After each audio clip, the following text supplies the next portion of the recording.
வணக்கம்.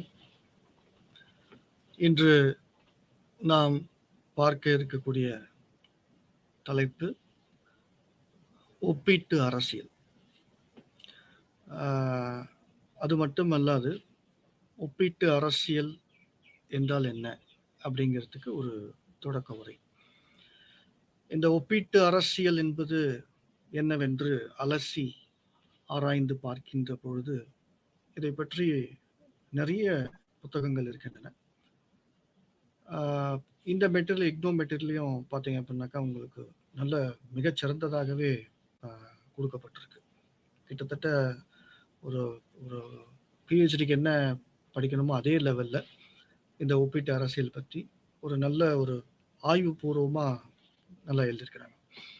ஸோ அதன் பிரகாரம் பார்த்தீங்க அப்படின்னாக்கா இன்னைக்கு நம்ம பார்க்க இருக்கக்கூடிய தலைப்புகள் வந்து இலக்குகள் பற்றி பார்க்கணும். ஒப்பீட்டு அரசியல்னா ஒப்பீட்டு அரசாங்கங்கள் இருக்கு, ஒப்பீட்டு அரசியல் இருக்கு. அதாவது கம்பேரட்டிவ் கவர்னன்ஸ் அப்படின்னு சொல்லுவாங்க, கம்பேரட்டிவ் பாலிட்டிக்ஸ் அப்படின்னு. இது என்ன அப்படின்னு சொல்லிட்டு பார்த்தோம்னா, உதாரணத்துக்கு இப்போ அரசு என்றால் என்ன, அரசாங்கம் என்றால் என்ன அப்படின்னு சொல்லிட்டு நீங்கள் ஏற்கனவே படிச்சிருப்பீங்க. இப்போ அரசாங்கம் அப்படிங்கிறது ஒரு கருவி, மக்களுக்கு நன்மை பயக்கக்கூடிய ஒரு கருவியாக அரசாங்கம் இருக்கிறது. அரசாங்கத்தை நாம் பார்க்க முடியும், அரசை பார்க்க இயலாது. ஸ்டேட் இஸ் அப்ஸ்ட்ராக்ட் அப்படின்னு சொல்லுவாங்க. ஓகே, ஒரு குறிப்பிட்ட பரப்பு எல்லையில் சட்டபூர்வமாக நடக்கக்கூடிய அங்கீகரிக்கப்பட்ட ஆட்சி, அதுதான் அரசு அப்படிங்க.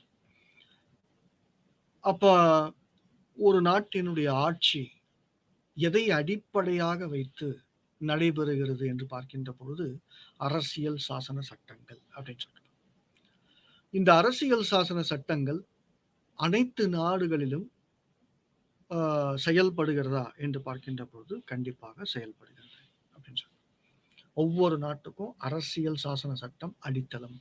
அமெரிக்காவில் இருக்கு, பாகிஸ்தான்ல இருக்கு, அண்டை நாடான ஸ்ரீலங்காவில் இருக்கு, ஆப்கானிஸ்தான்ல இருக்கு, லத்தீன் அமெரிக்க நாடுகள்ல இருக்கு, ஆஸ்திரேலியாவில் இருக்கு, சொமாலியாவில் இருக்கு. இந்த மாதிரி கிட்டத்தட்ட ஒரு 190க்கும் மேற்பட்ட நாடுகள் இருக்கு. இந்த நாடுகள் அத்தனையிலுமே ஆட்சிகள் நடக்கின்றன. இந்த ஆட்சிகள் அத்தனையுமே அரசியல் சாசன சட்டத்தை அடிப்படையாக வைத்து செயல்படுத்தப்படுகிறது அப்படின்னு சொல்லிட்டு பார்க்கணும். அரசாங்கம் அப்படிங்கிறது ஒரு கருவி அப்படின்னு சொல்லி. இந்த ஒப்பீட்டு அரசியல் அப்படிங்கிறது எதை மையமாக வைத்து புரிந்து கொள்ளப்படுகிறது அப்படிங்கிறது முக்கியம். எல்லா பாடங்களுக்குமே ஒரு மையம் இருக்கும். அந்த மையத்தை மட்டும் நீங்க புரிஞ்சுக்கிட்டீங்க அப்படின்னாக்கா உங்களுக்கு அந்த பாடம் முழுவதும் அந்த மையம் வந்து அந்த இழை ஓடிக்கிட்டே இருக்கும். அதை தான் பிடிக்கும். அது பிடிச்சாச்சு அப்படின்னாக்கா எல்லா பாடமுமே, பெரிய பாடங்கள் எல்லாம் ஒன்றும் கஷ்டமான பாடம் தான் கிடையாது. அப்ப இந்த பாடத்தை பொறுத்த வரைக்கும் உங்களுக்கு ஒரு நாட்டினுடைய அரசாங்கத்தோடு மற்றொரு நாட்டினுடைய அரசாங்க ஆட்சியோடு ஒப்பிட்டு பார்க்கிறாங்க அப்படின்னு சொல்லி. அப்ப இன்னொரு கேள்வி கேட்கலாம், எதுக்காக ஒப்பிடணும், எதுக்காக நீங்க வந்து அதை கம்பேர் பண்றீங்க அப்படிங்கிறது ஒரு கேள்வி. எப்பயுமே கேள்விகளை எழுப்பி படிக்க வேண்டும். ஒரு லாஜிக்கல் என்கொயரி அப்படின்னு தர்க்க ரீதியாக கேள்விகள் நிறைய எழதான் பதில்கள் பிறக்கும். இல்லை இதெல்லாம் எனக்கு தெரியுது புரியுது அப்படின்னு சொல்லிட்டு நீங்க வந்து திருப்தி அடைஞ்சிட்டீங்க அப்படின்னாக்கா ஒரு குறிப்பிட்ட பாடம் தொடர்பான அறிவை நீங்க பெற இயலாது. அப்ப எதற்காக படிக்க வேண்டும்? அதுக்கு பதில் என்ன? இந்தியாவில் பிரதமர் இருக்கிறாங்க, குடியரசுத் தலைவர் இருக்கிறாங்க. அமெரிக்காவில் குடியரசுத் தலைவர் இருக்காங்க, ஜனாதிபதி. அமெரிக்காவில் பிரதம அமைச்சர் கிடையாது, இந்தியாவில் பிரதம அமைச்சர் இருக்கிறாங்க. அமெரிக்க ஆட்சியை குடியரசுத் தலைவர் ஆட்சி அப்படின்னு சொல்றாங்க. இந்திய ஆட்சியை பாராளுமன்ற ஆட்சி முறைமை அப்படின்னு சொல்றாங்க. பிரிட்டனுடைய ஆட்சியை பாராளுமன்ற முறைமை ஆட்சி. பிரான்ஸினுடைய ஆட்சியை பாராளுமன்றம் குடியரசுத் தலைவர் ஆட்சி. இந்த 2 ஆட்சியும் கலந்த ஒரு கலவையான ஆட்சி அப்படின்னு சொல்லலாம். இன்னும் நிறைய அரபு நாடுகள் இருக்கின்றன. ஜனநாயக முறைமை அப்படின்னு சொல்லிட்டு இருக்கு. குடியரசுத் தலைவர் ஆட்சி அப்படின்னு சொல்லிட்டு இருக்கு. பிரதம அமைச்சர் ஆட்சி அப்படின்னு சொல்லிட்டு. நிறைய அரபு நாடுகள்ல பார்த்தீங்கன்னா, மதம் சார்ந்த ஆட்சி அப்படின்லாம் இருக்குது.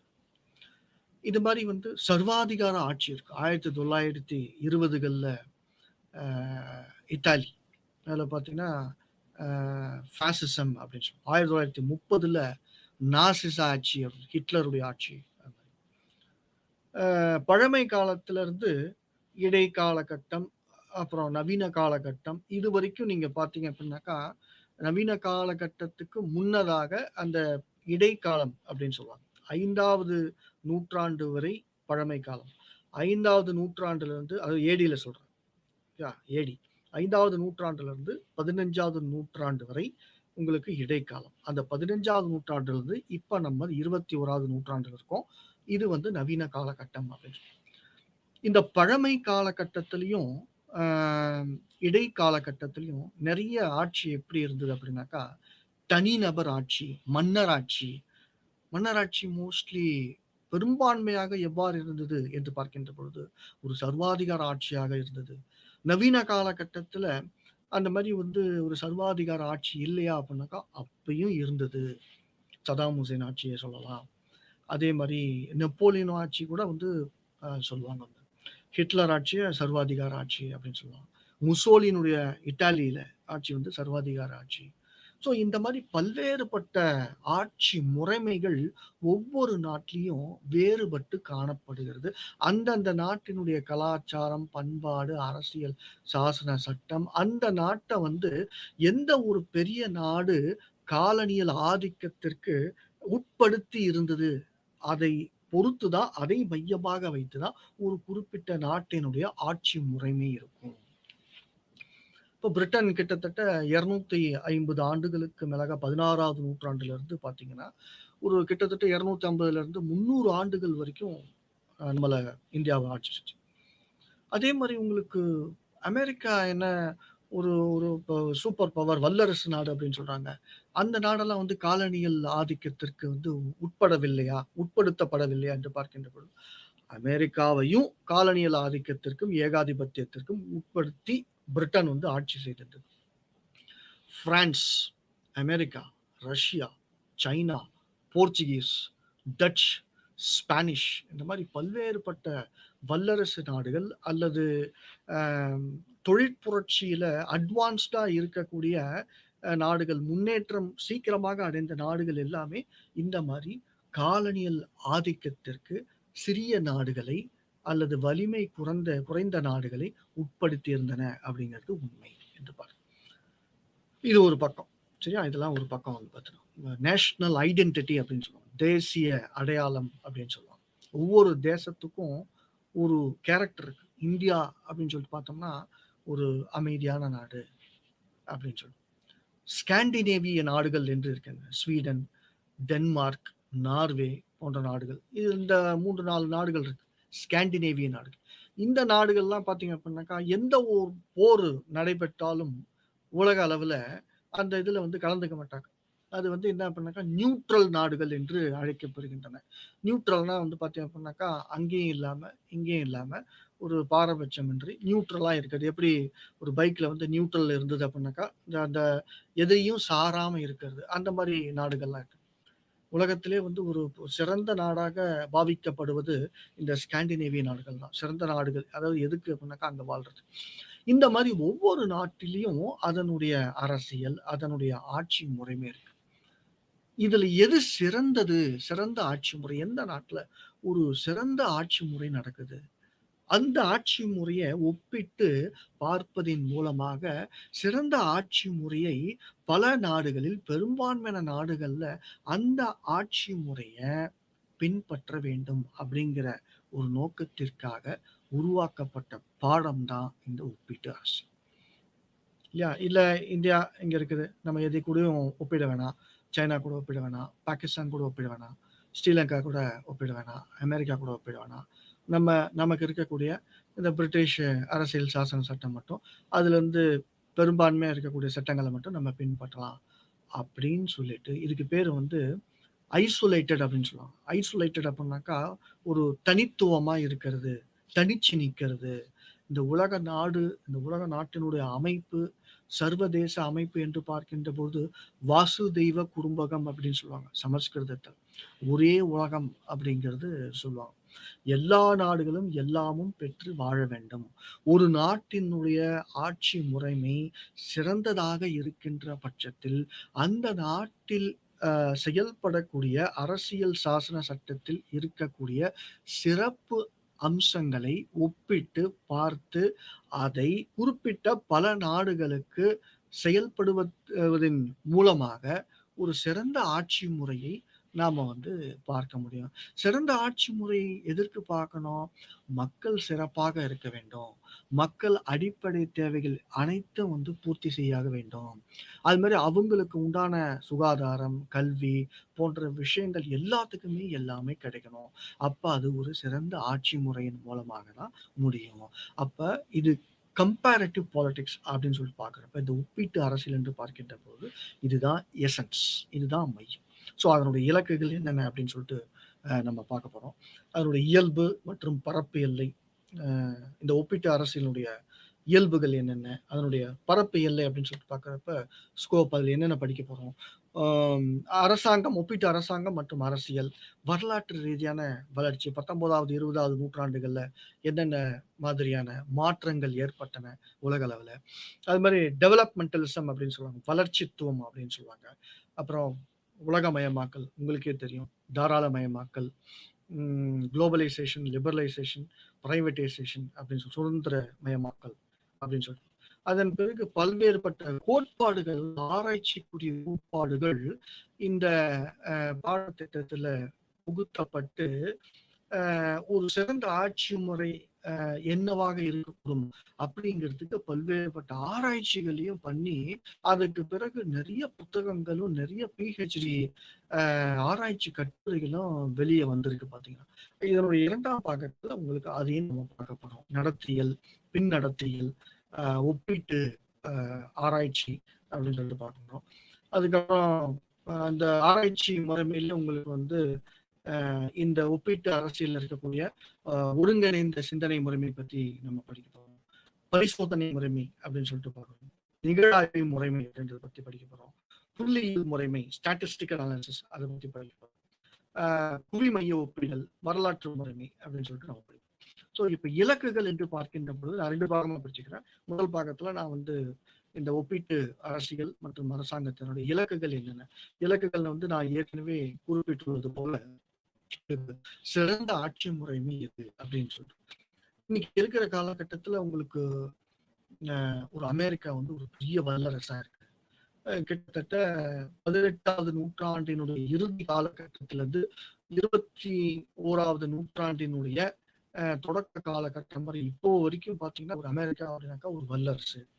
பொருளாதாரத்தில் முன்னேறி இருக்கக்கூடியது, இராணுவத்தில் முன்னேறி இருக்கக்கூடியது, ஏற்றுமதி அதிகமாக செய்கிறது, இறக்குமதி குறைவாக செய்கிறது.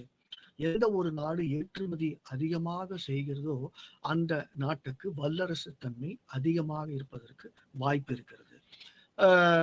அண்டர் டெவலப்டு நேஷன்ஸ் அப்படின்னு சொல்லுவாங்க. அதாவது வளர்ச்சி அடைந்து கொண்டிருக்கின்ற நாடுகள் அல்லது வளர்ச்சிக்கு கீழே இருக்கக்கூடிய நாடுகள். என்னென்ன கண்டத்துல இந்த நாடுகள் இருக்கின்றது என்று பார்க்கின்ற பொழுது, ஆசியா, ஆப்பிரிக்கா, லத்தீன் அமெரிக்கா இந்த 3 கண்டத்தில் இருக்கக்கூடிய நாடுகள் தான் வளர்ச்சிக்கு கீழேயோ அல்லது வளர்ச்சி அடைந்து கொண்டோ இருக்கின்றது என்று பார்க்கிறோம்.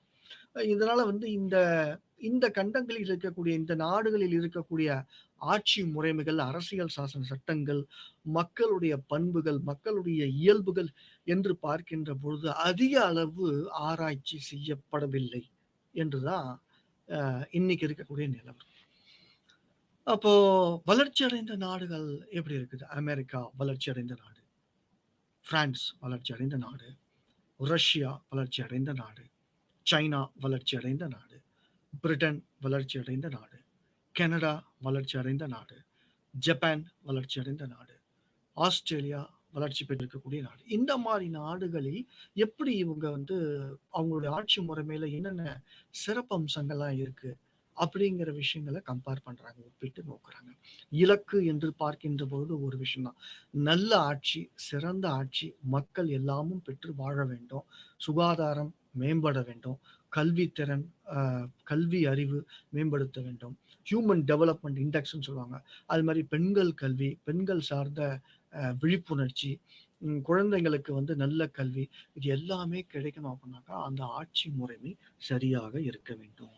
அரசியல் சாசன சட்டம் சிறப்பாக நடைமுறைப்படுத்த வேண்டும். அது மாரி அரசியல் நிர்வாகம் சரியாக இருக்க வேண்டும். அ அ நிரந்தர நிர்வாகம் சரியாக இருக்க வேண்டும். கொள்கைகள், சிறந்த கொள்கைகள் உருவாக்கப்பட வேண்டும்.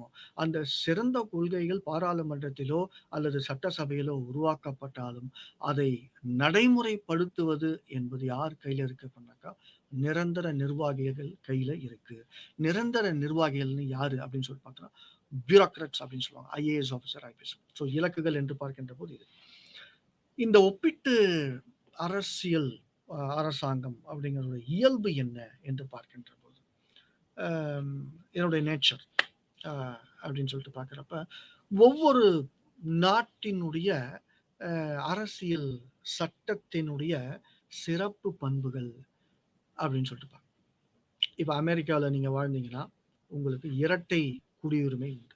அமெரிக்காவுல புளோரிடா மாகாணத்துல நீங்க இருக்கிறீங்க. அமெரிக்கால வாழ்றீங்க.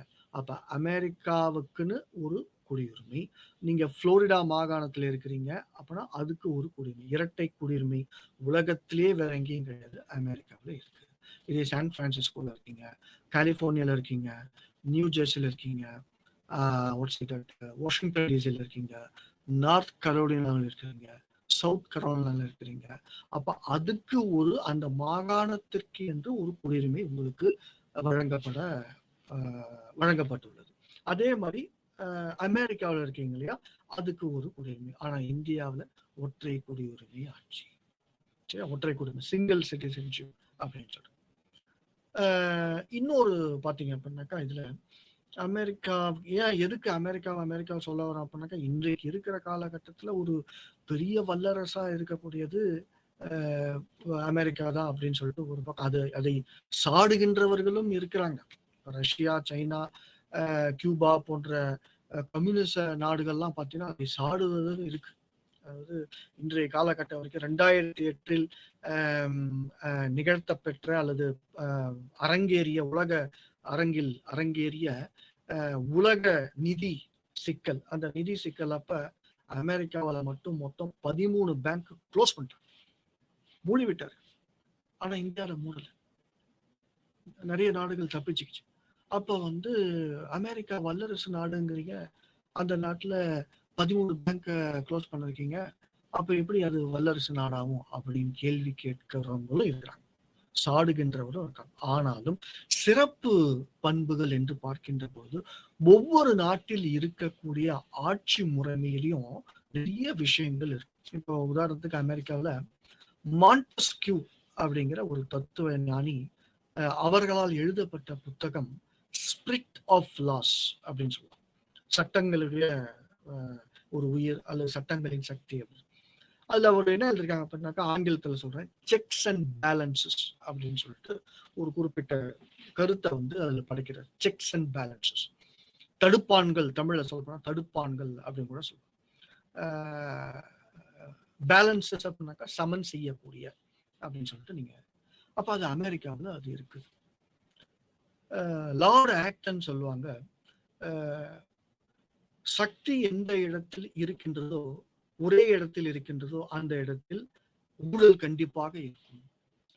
மொத்த சக்தியும், அதாவது அதிக அளவுக்கு பவர் ஒரு இடத்துல ஒரே ஒருத்தவங்க கிட்ட பவர் இருக்குது, சதாம் ஹுசேன் கிட்ட மட்டும் இருக்குது, அல்லது ஒரு குறிப்பிட்ட நாட்டினுடைய பிரதம அமைச்சர் கிட்ட ஒட்டுமொத்த சக்தி இருக்கு அப்படின்னாக்கா, அந்த சக்தியை வந்து துஷ்பிரயோகம் செய்து என்ன வேணா செய்யலாம் அப்படின்னு சொல்லிட்டு, அதுக்குதான் மாண்டஸ்கியூ அப்படிங்கிற தத்துவம் இந்த மாதிரி இருக்கக்கூடாது, அதிகாரங்கள் பகிர்ந்தளிக்கப்பட வேண்டும்.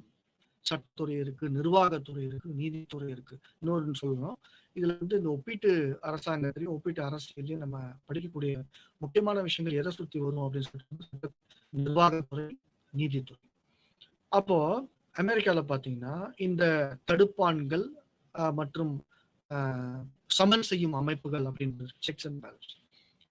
பிரசிடென்ட் வந்து அவருக்கு வந்து குடியரசுத் தலைவருக்கு வந்து அதிகமாக அதிகாரங்கள் இருக்கின்றதா? கிடையாது. அவரை இம்பீச் பண்ணலாம். அமெரிக்கால பாத்தீங்க அப்படின்னாக்கா இப்ப இங்க பாராளுமன்றம் மாதிரி, அங்க பாத்தீங்கன்னா காங்கிரஸ். இப்ப காங்கிரஸ்ல 2 அவை இருக்கு. செனட் மேலவை, அப்புறம் மக்களவை, அது வந்து பாத்தீங்கன்னா கீழவை. அங்க வந்து இருக்கிற உலக ஒப்பீட்டு அரசியல்ல பாத்தீங்கன்னா, உலக அரசாங்கங்கள்ல மேலவை வந்து ஒரு நாட்டினுடைய மேலவை சக்தி மிகுந்த அவையாக இருக்கின்றது என்று பார்க்கின்ற போது அது அமெரிக்காவுடைய செனட் தான். மொத்தம் 100 மெம்பர்ஸ். அமெரிக்கால மொத்தம் 50 ஸ்டேட். நம்ம இந்தியாவில் பார்த்தீங்க அப்படின்னா 29 ஸ்டேட். அது மாதிரி அங்க வந்து 50 மாகாணங்கள் இருக்கு. ஒவ்வொரு மாகாணத்திலையும் 2 பேர். அப்ப மொத்தம் 2 பேர் அப்படிங்கிறப்ப 50 × 2 100. இதுல வந்து மக்களவையில பாத்தீங்க அப்படின்னாக்கா 435 பேர். சோ இவங்க அந்த செனட் வந்து அதிக அதிகாரம் இருக்குதா அப்படின்னாக்கா அதுவும் கிடையாது, தேர்தலின் மூலமாக. அப்ப இவங்களை கட்டுப்படுத்துறது. ஜுடிஷியரி பார்த்தீங்க அப்படின்னாக்கா நீதித்துறை என்று பார்க்கின்ற போது பிரசிடென்ட் அப்பாயிண்ட் பண்றாங்க. அதை ராட்டிஃபை பண்றது யாரு அப்படின்னாக்கா செனட் வந்து ராட்டிஃபை, அது ஒப்புதல் அளிக்கணும். இந்த மாதிரி எந்த ஒரு அதிகாரத்தில் இருக்கக்கூடிய நபரும் தன்னுடைய அதிகாரத்தை துஷ்பிரயோகம் செய்யக்கூடாது அப்படிங்கிற காரணத்துக்காகவே அமெரிக்க அரசியல் சாசன சட்டத்துல இந்த தடுப்பான்கள் மற்றும் சமன் செய்யும் அமைப்புகள் அப்படின்ற விஷயம் வந்து இருக்குது அப்படின்னு சொல்லுவாங்க. செக்ஸ் அண்ட் பேலன்சஸ் இந்த மாதிரி அமெரிக்கால மட்டும்தான் இருக்கா? அது மாதிரி வந்து ஜுடிஷியல் ரெவியூ அப்படின்னு சொல்லுவாங்க, நீதி பரிசீலனை அப்படின்னு சொல்லுவாங்க. ஜுடிஷியல் ரெவியூன்னு ஒண்ணு இருக்குது, ஜுடிஷியல் ஆக்டிவிசம் அப்படின்னு சொல்லிட்டு இருக்கு. சரியா? அது என்ன ஜுடிஷியல் ரெவியூனா என்ன? பரிசீலனை பண்ணுங்க அப்படின்னு சொல்லி.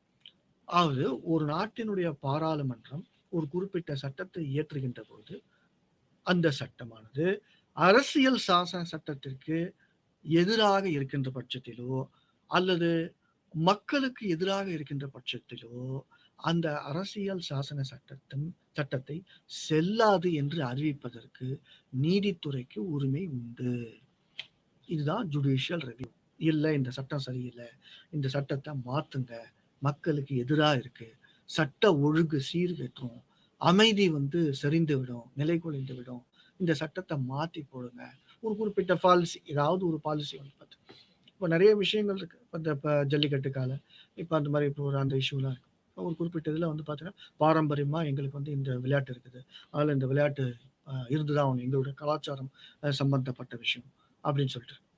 ஸோ அந்த மாதிரி ஒவ்வொரு பிரச்சனை, ஒவ்வொரு சர்ச்சையிலையும் பார்த்தீங்க அப்படின்னாக்கா நீதித்துறை வந்து அது வந்து இன்வால்வ் ஆகிட்டு என்ன பண்ணோம் அப்படின்னாக்கா இந்த சட்டத்தை வந்து பரிசீலனை செய்யுங்க அப்படின்னு சொல்லி. இந்த மாதிரி ஒவ்வொரு நாட்டிலுமே இருக்கு. சுவிட்சர்லாந்து அப்படின்னு சொல்லிட்டு, ஏன் அப்படி சொல்றேன், இந்த பரப்பு எல்லை இயல்பு அப்படின்றப்ப ஒவ்வொரு நாட்டினுடைய ஆட்சியிலையும் இருக்கக்கூடிய சிறப்பு அம்சங்களா நாம இந்த பாடத்துல படிச்சுட்டு இருக்கோம். நேரடி ஜனநாயகம் அப்படின்னு சொல்லுவோம். நேரடி ஜனநாயகம் சுவிட்சர்லாந்துல மட்டும்தான் இருக்கு. நேரடி ஜனநாயகம்னா என்ன? இப்ப இங்க India, America, Sri Lanka, Pakistan, Britain இந்த போன்ற நாடுகள்லாம் வந்து மக்களுடைய பிரதிநிதிகள் சட்டத்தை இயற்றுகின்றார்கள் என்று பார்க்கிறோம். நம்ம இப்ப 234 தொகுதி இருக்கு தமிழ்நாட்டில். அப்போ வந்து நம்ம வந்து எம்எல்ஏ தேர்ந்தெடுக்கிறோம், அது மாதிரி எம்பியை வந்து தேர்ந்தெடுக்கிறாங்க. இப்போ அவங்க வந்து எம்பி வந்து பாராளுமன்றத்திலேயோ எம்எல்ஏ வந்து சட்டசபையிலோ போயிட்டு சட்டத்தை இயற்றுறாங்க. இதுதான் பிரதிநிதித்துவ ஆட்சி அப்படின்னு சொல்லுவோம், ரெப்ரசன்டேஷன். இதே சுவிட்சர்லாந்துல பாத்தீங்க அப்படின்னாக்கா ஒரு 50,000 பிரஜைகள், சுவிஸ் பிரஜைகள் ஒன்று சேர்ந்து ஒரு குறிப்பிட்ட தேவையை அடிப்படையாக வைத்து சட்டத்தை அவர்களே இயற்றலாம் என்று அரசியல் சாசன சட்டத்தில் குறிப்பிடப்பட்டிருக்கிறது. இவ்வளவு சிறந்த விஷயம். மக்களுக்கு தேவையான விஷயங்கள், மக்களுக்கு தேவையான சட்டங்கள் மக்களே இயற்றக்கூடிய ஒரு அருமையான பிரசித்தி பெற்ற ஒரு சிறப்பான ஒரு ஆட்சி முறைமை என்று பார்க்கின்ற பொழுது அது சுவிட்சர்லாந்து. நேரடி ஜனநாயகம். அமெரிக்காவில் இல்ல மறைமுக ஜனநாயகம், இந்தியாவில் இல்ல மறைமுக ஜனநாயகம். ரஷ்யா சுத்தம் கம்யூனிஸ்ட் ஆட்சி, சீனா சுத்தம் கம்யூனிஸ்ட் ஆட்சி, அரபு நாடுகள் இன்னும் சுத்தம் மதம் சார்ந்த ஆட்சி இல்லையா? அப்ப இந்த குறிப்பிட்ட சுவிட்சர்லாந்துல பாத்தீங்க அப்படின்னாக்கா மக்களே பங்கு பெறுகின்றனர். டைரக்ட் இன்வால்வ்மெண்ட், அதுதான் ஜனநாயகம். 100% ஜனநாயக ஆட்சி நம்ம எல்லாமே கத்திட்டு இருக்கணும். ஜனநாயக ஆட்சி எந்த நாட்டுல எந்த ஊர்ல இப்ப எந்த இப்ப ஒரு கண்ட்ரியில பாத்தீங்க அப்படின்னா 100% ஓட்டை வந்து மக்களை பயன்படுத்துகின்றார்கள் என்று பார்க்கவும் நீங்க மாணவ சமூகம் 100% பயன்படுத்தினாதான் அது வந்து ஜனநாயகம். ஒரு குறிப்பிட்ட கட்சி வந்து 13% இருக்குது, இன்னொரு குறிப்பிட்ட கட்சி வந்து 5% இருக்குது, 8% இருக்குது. ஒட்டுமொத்தமா பாத்தீங்க அப்படின்னாக்கா 13% இருக்க விழுக்காடு இருக்கக்கூடிய மக்கள் பிரதிநிதிகள் வந்து ஆளக்கூடிய பட்சத்தில் அது ஜனநாயகமா என்ற கேள்விக்குறியை எழுப்புகிறது. இது எதை சொல்ல வரோம் என்று பார்க்கின்ற பொழுது, ஒப்பீட்டு அரசாங்கத்தை ஒவ்வொரு நாட்டில் இருக்கக்கூடிய சட்ட ஆட்சியையும் அரசாங்கத்தையும் அரசியல் சாசன சட்டத்தையும் நாம பார்த்து புரிஞ்சுக்கிறப்ப இதையும் நாம் பார்க்க வேண்டும். உலக நாடுகள் அத்தனையுமே ஜனநாயக நாடுகள் என்று நாம் கூறிக்கொண்டிருக்கின்றோம். 80 to 85 விழுக்காடு இருக்கக்கூடிய உலக நாடுகள் அத்தனையுமே வந்து ஜனநாயக ஆட்சியை வந்து அந்த ஜனநாயக ஆட்சி வந்து மலர்கின்றன, மிளர்கிறது என்று நாம படிச்சு வருகிறோம். ஆனா அந்த ஜனநாயக ஆட்சி என்று உள்ள போய் பார்க்கிறப்ப இந்த மாதிரியான சில விஷயங்கள் ஒரு ஒரு டிஸ்அட்வான்டேஜஸ் அப்படின்னு சொல்லி இதுவும் வந்து பார்த்தீங்கன்னாக்கா பரப்பு எல்லை இயல்புகள். நான் ஒரு 3-4 விஷயம் நான் உங்களுக்கு சொல்லியிருக்கிறேன். சரியா? இந்த பரப்பு எல்லை என்று பார்க்கின்ற பொழுது இப்போ அமெரிக்கா பத்தி பேசிருக்கோம், சுவிட்சர்லாந்து பத்தி பேசிருக்கோம், இந்தியா பத்தி பேசிருக்கிறோம், பிரிட்டன் பத்தி பேசிருக்கோம். சரியா? அப்போ ஒரு நாட்டினுடைய அரசாங்கத்தினுடைய ஆட்சி, ஓகே, அப்ப இன்னொரு நாட்டு அதுல இருந்து எப்படி வேறுபடுது, இன்னொரு நாடு எப்படி சிறந்து இருக்குது, இன்னும் பல தான் நடக்குது. ஆப்பிரிக்க நாடுகள்ல எல்லா நாடுகளும் ஒப்பிட்டு பார்க்கிறப்ப இன்னொரு விஷயம், ஐக்கிய நாட்டு சபையினுடைய அமைதி காக்கும் படை எந்த கண்டத்தில் அதிகமாக அதனுடைய அமைதி காக்கும் படை அனுப்பு இருக்கிறது என்று பார்க்கின்ற பொழுது அது ஆப்பிரிக்கா கண்டம் தான். ஏதாவது ஒரு ஆட்சியில் போய் உட்காருவான், டக்குன்னு ஒரு 100-200 பேர் வருவாங்க, சுட்டு தள்ளிட்டு கிளம்பு அப்படின்னு சொல்லிட்டு இன்னொருத்தவங்க உட்காருப்பாங்க. அடுத்து ஒரு 10 நாள் இருக்கும், திரும்ப சுட்டு கொண்டு. இந்த மாதிரி ஆப்பிரிக்கா கண்டத்துல நிறைய வளங்கள், இயற்கை வளங்கள், செயற்கை வளங்கள், மனித வளங்கள் இருந்தும் அங்க ஒரு சிறந்த ஆட்சி இல்லை. அப்ப எது கெட்ட ஆட்சி, சிறந்த ஆட்சி எது இல்லை, சிறப்பம்சங்கள் இல்லாத ஆட்சி என்று பார்க்கின்ற போது ஆப்பிரிக்க கண்டத்தில் இருக்கக்கூடிய சில நாடுகள் என்று பார்க்கின்றோம். இது சிறந்த ஆட்சியை பார்க்கின்ற பொழுது வல்லரசு நாடுகளை நாம் பார்க்கின்றோம். ஒப்பீட்டு அரசாங்கத்துக்கும் அரசியலுக்கும் என்ன வேறுபாடுகள், ஒற்றுமைகள் என்ன அப்படின்னு சொல்லிட்டு அரசாங்கங்கள் ஒப்பீட்டு அரசியல் என்று கம்பேரிட்டிவ் பாலிடிக்ஸ் அப்படின்னு சொல்லிட்டு பார்க்கிறப்ப ஒரு அமெரிக்காவுடைய அரசியல், அமெரிக்கா என்ன சொன்னாலும் பிரிட்டன் தலையாட்டும். எங்க சோமாலியாவுக்கு அமெரிக்கா கம்பெனி அனுப்பலாம், அனுப்பும். ஆப்கானிஸ்தானுக்கு இந்த படைகள் அனுப்பும். சிரியாவுக்கு வந்து அந்த பிரசிடென்ட்டை மாத்துங்க. எது சொன்னாலும், அதாவது அமெரிக்கா என்ன சொன்னாலும் பிரிட்டன் கேட்கும். இது அரசியல். சரியா? இது அமெரிக்கா சொன்னா சைனா கேட்காது. இப்போ ரீசெண்டா உக்ரைன்ல ஐக்கிய நாட்டு சபையினுடைய பாதுகாப்பு செக்யூரிட்டி கவுன்சில், அந்த பாதுகாப்பு கவுன்சில்ல ஓட்டெடுப்பு நடக்குது. வன்மையாக கண்டிக்கிறோம். உக்ரைன்ல வந்து ரஷ்யாவுடைய படை வந்து 3 லட்சம் படை வீரர்கள் வந்து அங்க இருக்கிறாங்க. எதுக்காக இருக்கிறாங்க? உக்ரைன் வந்து ஒரு இறையாண்மை பெற்றிருக்கக்கூடிய நாடு. அதனால வந்து அதை வன்மையாக கண்டிக்கிறோம், எல்லாம் நீட்டு போடுங்க அப்படின்னு சொல்லிட்டு பாதுகாப்பு கவுன்சிலுடைய நிரந்தர உறுப்பினர் Britain, America, Russia, China, France 5 நாடுகள். அப்போ பாத்தீங்க அப்படின்னாக்கா சைனா கையெழுத்து போடல, ரஷ்யா கையெழுத்து போடாது. அந்த பிரிஞ்சு இருக்கிறப்ப அந்த நாடு எப்படியும் வந்து அது பிரிஞ்சாலும் அந்த நாட்டினுடைய ஒரு பகுதியாக தான் வந்து அதை வைக்கிறாங்க. ஏன்னா ரஷ்ய மக்கள் அதிகமா இருக்கிறாங்க. அப்ப அந்த நாட்டுல வந்து அமெரிக்காவுடைய படை, NATO, north Atlantic treaty organisation அப்படிங்கிற படை வர்றப்ப ரஷ்யாவுக்கு அது ஒரு அச்சுறுத்தலா இருக்கு.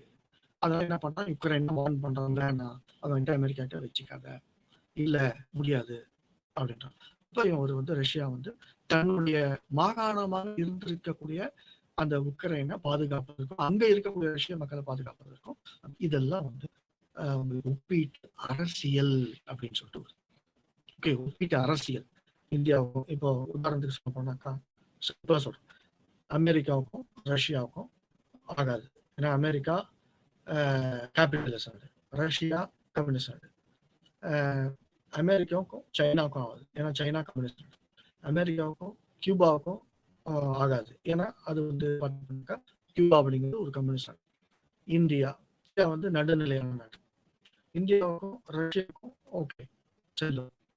அதே சமயத்துல 1950களில் அணிசேரா இயக்கம் அப்படின்னு சொல்லிட்டு ஒரு இயக்கம் ஸ்டார்ட். அப்போ என்ன பண்றாங்க அப்படின்னாக்கா, இந்தியா, அதாவது வந்து யுகோஸ்லோவியா, எஜிப்ட், நேரு, டிட்டோ, நாசர், இந்த 3 பேரும் சேர்ந்து ஒரு அணிசேரா இயக்கம் ஃபார்ம் பண்றாங்க, உருவாக்குறாங்க. அதுல வந்து கேபிட்டலிஸ்ட் நாடுகள் எல்லாமே தனியா போகுது, கம்யூனிஸ்ட் நாடுகள் எல்லாமே தனியா போகுது. ரஷ்யாவுக்கு அந்த ஆளுமைக்கு கீழே, கேபிட்டலிஸ்ட் நாடுகள் அப்படிங்கிறப்ப அமெரிக்காவுக்கு கீழே அது தனியா போகுது, இது தனி. அப்ப இந்தியாலாம் வந்து நடுநிலை வகிக்குது. பாகிஸ்தான் வந்து இன்னைக்கு வரைக்கும் அமெரிக்கா வந்து பாகிஸ்தானுக்கு வேண்டிய $multi-billion வாரி இறக்குது. பாகிஸ்தான் தெரியும் பாகிஸ்தான் என்ன அப்படின்னு சொல்லி. ஆனாலும் அவங்க வந்து பொருளாதாரத்தை வந்து முன்னேற்றுவதற்கு அமெரிக்கா வந்து வாரி வழங்குது. ஆனா இந்தியாவுக்கு வாரி வழங்கலை. ஏன் அப்படின்னா, நீங்க பாத்தீங்கன்னா பாகிஸ்தான் வந்து it aligned with America. America என்ன சொன்னாலும் கேட்கக்கூடிய நிலையில இருக்கு. இந்தியா வந்து அது கேட்காம எனக்கு அமெரிக்காவும் முக்கியம், ரஷ்யாவும் முக்கியம் அப்படின்னு சொல்லிட்டு நடுநிலை வகித்து அணிசேரா இயக்கம் என்ற ஒரு இயக்கத்தை ஆரம்பித்து அதன் கீழே பல நாடுகள் இருந்தது. அதன் மூலமாக 3ஆம் உலகப் போர் வந்து தவிர்க்கப்பட்டுச்சு அப்படிங்கிறது நிதர்சனமான உண்மை என்று புரிந்து கொள்ளணும். இதுதான் அரசியல். ஒப்பீட்டு அரசியல். அரசாங்கம் என்று பார்க்கின்ற பொழுது ஒரு குறிப்பிட்ட அரசாங்கத்தினுடைய சிறப்பம்சங்கள் அப்படின்னு சொல்லி, வரலாற்று ரீதியான வளர்ச்சி என்று பார்க்கின்ற போது இந்த ஒப்பீட்டு அரசியல், ஒப்பீட்டு அரசாங்கம் என்று பார்க்கின்ற பொழுது முதலாம் உலகப்போர், 2ஆம் உலகப்போர். முதலாம் உலகப்போர் 1914 இருந்து 1918 வரைக்கும். அதன் பின்பாக நடந்து இருக்கக்கூடிய ஒரு உலக அமைப்பு, லீக் அமைப்பு, வெர்சலிஸ் ஒப்பந்தம் அப்படின்னு சொல்லுவாங்க. 2ஆம் உலகப்போர் 1939 இருந்து 1945 வரைக்கும் நடக்குது. அதன் பின்பாக ஐக்கிய நாட்டு சபை உருவாக்கம் அப்படின்னு சொல்லிட்டு பார்ப்போம். இந்த டைம்ல இந்த ஒரு ஒப்பீட்டு அரசியல், ஒப்பீட்டு அரசாங்கம் அப்படிங்கிற பாடத்திட்டம் வந்து எந்த காலகட்டத்துல அதிகமா வளர்ச்சி பெறுது அப்படின்னு சொல்லிட்டு பார்க்குறப்ப உங்களுக்கு வந்து 2ஆம் உலகப் போருக்கு பிறகுதான் அதிகமா வருது. ஏன்னா அப்பதான் வந்து உங்களுக்கு போர் வேண்டாம். மக்கள் வந்து பார்த்தீங்க அப்படின்னாக்கா அமைதியா இருக்கணும். மக்களுக்கு பாதுகாப்பு முக்கியம். வலிமையற்ற நாடுகள் வந்து வலிமையுள்ள நாடுகளின் மூலமாக பாதுகாக்கப்பட வேண்டும். உலக அளவுல ஒரு அரசாங்கம் இருக்கணும். உலக அளவுல வந்து அமைதி நிலைநாட்டப்பட வேண்டும். உலக அளவுல பார்த்தீங்க அப்படின்னாக்கா ஒரு பன்னாட்டு அளவுல ஒரு கோர்ட் இருக்கணும். ஒரு அரசாங்கம் இருக்கணும். உலக அளவுல ஒரு அரசியல் சாசன சட்டம் இருக்கணும். அப்படின்னு சொல்லிட்டு தான் ஐக்கிய நாட்டு சபை. இதெல்லாம் வளர்ந்த பிறகுதான் 2ஆம் உலகப் போருக்கு பிறகுதான் நிறைய வளர்ச்சி ஒப்பீட்டு அரசாங்கத்துல இருக்கு. சரி, இதற்கு முன்பாக பார்த்தீங்க அப்படின்னாக்கா, ஒப்பீட்டு அரசியல் வந்து ஆதி காலத்துல, பழமை காலத்துலலாம் இந்த பாடத்திட்டம் எப்படி இருந்தது என்று பார்க்கின்ற பொழுது, அரசியல் அறிவியலினுடைய தந்தை, அரசியல் தத்துவத்தின் தந்தை பிளாட்டோ. அரசியல் அறிவியலின் தந்தை வந்து அரிஸ்டாட்டில். அரிஸ்டாட்டில் கிட்டத்தட்ட பார்த்தீங்க அப்படின்னாக்கா 2300 வருடங்களுக்கு முன்பாக லைசியம் அப்படிங்கிற ஒரு பள்ளி ஆரம்பிக்கிறாரு. உங்களுக்கு தெரியும், பிளாட்டோவுடைய மாணவர் அரிஸ்டாட்டில், அரிஸ்டாட்டிலுடைய மாணவர் அலெக்சாண்டர் மாவீரன், மாசிடோனியா மாவீரன் என்று பார்க்கின்றோம். இந்தியா வரைக்கும் வந்திருக்கார். யூரோப்ல இருந்து இந்தியா வரைக்கும் வந்தார். ஒரு மாவீரனுக்கு வந்து ஆசிரியராக இருந்திருக்கக்கூடியது அரிஸ்டாட்டில். அரிஸ்டாட்டில் பார்த்தீங்க அப்படின்னாக்கா, இந்த ஒப்பீட்டு அரசியலுக்கு உண்டான தந்தை, இந்த பாடத்துக்கு ஒரு தந்தை என்று பார்க்கின்ற போது அது ஃபர்ஸ்ட் ஒரு ஒரு வரலாற்று அடிப்படையிலே பார்க்கின்ற போது அரிஸ்டாட்டில் தான். பாலிடிக்ஸ்க்கும் அவர் தான் தந்தை, ஒப்பீட்டு அரசியலுக்கும் அவர் தான் தந்தை. எப்படி அப்படின்னு கேட்டோம்னா, கிட்டத்தட்ட 2300 வருஷங்களுக்கு முன்பாகவே இருந்திருக்கக்கூடிய 157 நாடுகளினுடைய அரசியல் சாசன சட்டத்தை படித்து புரிந்து அவர் எழுதிய புத்தகம் பாலிடிக்ஸ், அரசியல். அதன் பின்பு அறநெறி, எத்திக்ஸ் அப்படிங்கிற புத்தகமும் அவரால் எழுதப்பட்டது. இன்னும் பல புத்தகங்கள் எழுதப்பட்டிருக்கு. ஸோ கம்பேரிட்டிவ் ஒப்பீட்டு அரசியல் என்று பார்க்கணும், ஒரு 157 அரசியல் சாசன சட்டத்தை படிச்சு இது தாண்டா நல்ல அரசியல் சாசன சட்டம். ஈவன் அரிஸ்டாட்டிலுக்கும் பிளாட்டோக்கும் டெமோக்ரஸி வந்து ஒரு ஒவ்வாத அரசாங்கம். அரசியல் அறிவியலின் தந்தை, போற்ற தகுந்த தந்தை, தத்துவவியலாளர்கள் என்று பார்க்கின்ற போது பிளாட்டோ அண்ட் அரிஸ்டாட்டில். பிளாட்டோவுக்கும் அரிஸ்டாட்டிலுக்கும் டெமோக்ரஸி அப்படின்னாலே காதுல இருந்து புகை கிளம்பும். ஜனநாயகம் என்றால், ஏன்னா ஜனநாயகம்னா எல்லா மக்களுக்கும் எல்லாம் கொடுத்துறாத. ஒருத்தனுக்கு ஒரு பொருளுடைய அருமை தெரியணும், உரிமைனா என்ன அப்படிங்கிற அருமை தெரியணும், கடமைனா என்ன அப்படிங்கிற அருமை தெரியணும், ஓட்டு அப்படின்னாக்கா அது முக்கியம் அப்படிங்கிற அருமை தெரியாதவங்க கிட்ட, படிக்காதவங்க கிட்ட, இயலாதவங்க கிட்ட எல்லாத்துக்கிட்டையும் நீ ஓட்டு உரிமை நீ கொடுத்துட்டனா, அந்த ஜனநாயகம் அப்படிங்கிற விஷயம் என்னன்னா குரங்கு கையில கிடைச்ச பூமாலை மாதிரி பிச்சு கிடை. இதுதான் நிறைய ஜனநாயக நாடுகள்ல நடக்குது. ஒரு பொருளுடைய ஒரு பொருளை அதனுடைய அதனுடைய மதிப்பு, அதனுடைய தன்மை, அதனுடைய உயர்வை பற்றி தெரியாம எல்லாத்துக்கும் ஒற்றுமை கொடுத்தாச்சுன்னா அந்த ஜனநாயக ஆட்சி, அதாவது ஜனநாயகம் அப்படிங்கிறது மக்கள் ஆட்சி பெயரளவுல மட்டும்தான் இருக்கும். ஆனா அங்கு குழப்பவாதம் நீடிக்கும். இதுதான் அரிஸ்டாட்டிலுடைய கருத்து. கிட்டத்தட்ட 157 அரசியல் சாசன சட்டத்தை அது பழமையான காலகட்டம். பிளாட்டோ பிளாட்டோ கிட்ட இருந்து கத்துக்கிட்டு தான் அரிஸ்டாட்டில் கிட்ட இருந்து கத்துக்கிட்டு தான் அலெக்சாண்டர் என்று பார்க்கணும். இது மாதிரி ஹாப்ஸ் 15ஆம் நூற்றாண்டுல அவர் எழுதிய புத்தகம் லேவியதன் அப்படின்ற புத்தகத்துல அதுலயும் வந்து பாத்தீங்கன்னா அவர் வந்து மனிதனுடைய தன்மை, மனிதனுடைய இயல்பு அதுல ஆரம்பிச்சு பிறகு வந்து ஒரு நாட்டினுடைய அரசியல் சட்டம் எப்படி இருக்கணும், மனுஷனுக்கு எவ்வளவு சுதந்திரம் கொடுக்கணும், என்னென்ன கடமைகள் ஆற்றப்பட வேண்டும், சட்ட ஆட்சினா எப்படி, தனி மனித ஆட்சினா எப்படி, எல்லா மனுஷனுக்கும் உரிமை கொடுக்கக்கூடாது, இதெல்லாம் ஹாப்ஸ். இன்னும் மேக்கியவெல்லி நிறைய எழுதியிருக்காங்க. மேக்கியவெல்லியால் எழுதப்பட்ட பிரின்ஸ் படிக்க வேண்டும். அந்த ஒரிஜினல் எல்லாத்தையும் ஒரிஜினல் புத்தகம். இப்போ எல்லா புத்தகங்களுமே அரசியல் சிந்தனையாளர்களின் மூலமாக எழுதப்பட்ட அத்தனை புத்தகங்களுடைய அந்த ஒரு மொழியாக்கம் டிரான்ஸ்லேட் பண்ணப்பட்டு வந்திருக்கு. எல்லா புத்தகமும் வந்து ஆக்ஸ்போர்ட் பப்ளிஷ் வந்து அதையும் தயவு செய்து இந்த மெட்டீரியல் உங்க மெட்டீரியல் படிக்கிறதோட அந்த இதையும் படிச்சுக்கிட்டீங்க அப்படின்னாக்கா உங்களுக்கு ஒரு ஒரு பிராடான ஒரு புரிதலுக்கு வந்து அது வழிவகுக்கும் என்று பார்க்கின்றோம். இது Machiavelli, Hobbes, Plato, Aristotle, and then வந்து ஹெரால்டு லாஸ்வெல், அப்புறம் மார்கன்தோ அப்படின்னு சொல்லிட்டு பாலிடிக்ஸ் அமாங் நேஷன்ஸ் அப்படிங்கிற புத்தகத்தை எழுதிய மார்கன்தோ. இந்த மாதிரி ஒரு சர்வதேச அளவில் ஒப்பீட்டு அரசியலையும் ஒப்பீட்டு அரசாங்கத்தை அடிப்படையாக வைத்து இவ்வளவு பேர் எழுதுங்க. இவர்கள் அத்தனை பேருடைய சிந்தனைகளுமே போற்றத்தகுந்தார். ஸோ உங்களுக்கு 19ஆவது மற்றும் 20ஆம் நூற்றாண்டுல 20ஆவது நூற்றாண்டு என்று பார்க்கின்ற போது 1945க்கு பிறகு அதிகமாக இந்த ஒப்பீட்டு அரசியல், ஒப்பீட்டு அரசாங்கத்தை பற்றிய கட்டுரைகள் மற்றும் புத்தகங்கள், எழுத்துக்கள் நிறையவே வந்திருக்கு அப்படின்னு சொல்லிட்டு. அதன் பிறகு இந்த போருக்கு பிறகு, போருக்கு முன்பாக உங்களுக்கு நீங்க பாத்தீங்கன்னா முதலாம் உலக போருக்கு முன்பாக என்று பார்க்கின்ற பொழுது ஈரோ சென்ட்ரிக் அப்படின்னு சொல்லுவாங்க. ஐரோப்பாவை மையமாக வைத்து அரசியல் இருந்தது அப்படின்னு சொல்லிட்டு. அதன் பிறகு ஜெர்மனியை அடிப்படையாக, அதுவும் ஐரோப்பா தான் அடிப்படையாக வைத்து. இரண்டாம் உலக போருக்கு பிறகு உங்களுக்கு எது வந்து எதை அடிப்படையாக வைத்து இந்த ஒப்பீட்டு அரசியல் அல்லது வந்து சர்வதேச அளவுல அரசியல் நடந்தது என்று பார்க்கின்ற பொழுது கருத்துவாதம் என்று பார்க்கின்றோம். கருத்துவாதம் ஒரு பக்கம் அமெரிக்கா கேபிட்டலிசம், இன்னொரு பக்கம் ரஷ்யா கம்யூனிசம். இது எப்படி எந்த வருஷம் வரைக்கும் நடக்குது? 1945 1991 வரைக்கும். அதாவது எப்படின்னா 1991 சோவியத் பிரிவினை என்று சோவியத் சுக்குநூறா உடஞ்சி கிளாஸ்நாட் மற்றும் பெரஸ்ட்ராய்கா அப்படிங்கிற ரஷ்ய கார்பச்சேவ் அவர்களின் மூலமாக இயற்றப்பட்ட கொள்கைகளின் மூலமாக சோவியத் பிரிஞ்சு 15 நாடுகளா உடஞ்சி போற வரைக்கும் உங்களுக்கு உலக அரசியல் எப்படி இருந்தது அப்படின்னு பார்த்தோம்னா ஒப்பீட்டு அரசியல் அது வந்து கருத்துவாதத்தை அடிப்படையாக வைத்து இருந்தது. ஸோ இப்போ ரஷ்யா அப்படிங்கிற நாடு வலிமையற்றதாக மாறி விட்ட சூழ்நிலையில் எல்லா நாடுகளுமே எதை நோக்கி இருந்தது அப்படின்னு சொல்லிட்டு பார்த்தா அங்கதான் வருது வளர்ச்சித்துவம், டெவலப்மெண்டலிசம் அப்படின்னு சொல்லுவாங்க. வளர்ச்சித்துவம், டெவலப்மெண்டலிசம். அப்போ ஒவ்வொரு நாடும் என்ன முடிவு செஞ்சது, அதனுடைய சிந்தனை ஓட்டம் எப்படி இருந்தது அப்படின்னாக்கா போருக்கு இனிமேல் வந்து நம்ம அதிகமா செலவிடக்கூடாது, பொருளாதார வளர்ச்சிக்கு அதிகமா நம்ம இம்பார்ட்டன்ஸ் கொடுக்கணும், மக்களுடைய வளர்ச்சிக்கு முக்கியத்துவம், மக்களுடைய அடிப்படை தேவைகள் பூர்த்தி செய்யப்பட வேண்டும். ஒரு நாட்டினுடைய வளர்ச்சி என்பது இராணுவத்தினுடைய வளர்ச்சி கிடையாது. ஒரு நாட்டினுடைய வளர்ச்சி என்பது தனி மனிதர்களுடைய வளர்ச்சி. அது ஒட்டுமொத்த மக்கள், அங்க இருக்கக்கூடிய ஒரு நாட்டில் இருக்கக்கூடிய அத்துணை மக்கள் தொகையினுடைய வளர்ச்சி, ஒவ்வொரு குடும்பத்தினுடைய வளர்ச்சி, ஒவ்வொரு மாகாணத்தினுடைய வளர்ச்சி அப்படிங்கிறத ரியலைஸ் பண்ணாங்க.